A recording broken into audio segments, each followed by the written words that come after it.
আসসালামু আলাইকুম ওয়া রাহমাতুল্লাহি ওয়া বারাকাতুহু।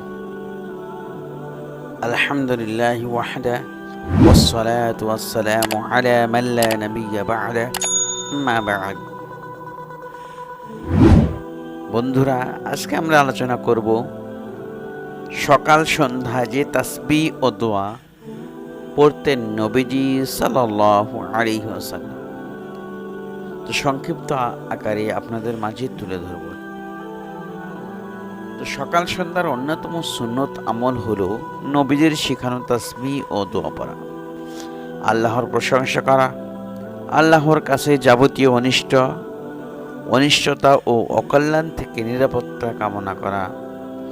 হাদিস পাকে নবীজি সাল্লাল্লাহু আলাইহি ওয়াসাল্লাম সকাল সন্ধ্যার তাসবিহ ও দোয়া তুলে ধরেছেন।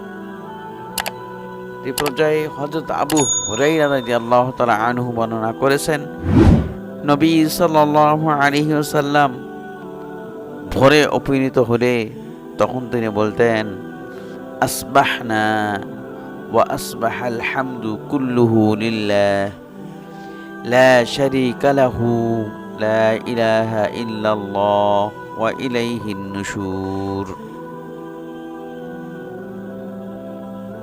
এর অর্থ, আমরা ভোরে উপনীত হয়েছি এবং আল্লাহর রাজত্ব সৃষ্টিকুল ভরে উপনীত হয়েছে।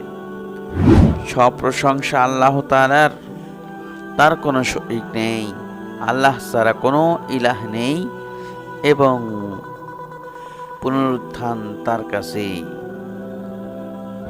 তারপর নবী সাল্লাল্লাহু আলাইহি ওয়াসাল্লাম সন্ধ্যায় উপনীত হলে বলতেন,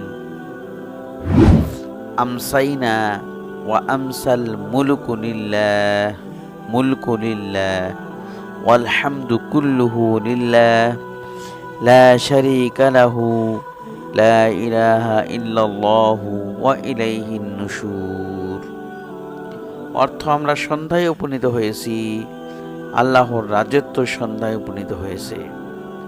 সব প্রশংসা আল্লাহর এবং তার কোনো শরীক নেই।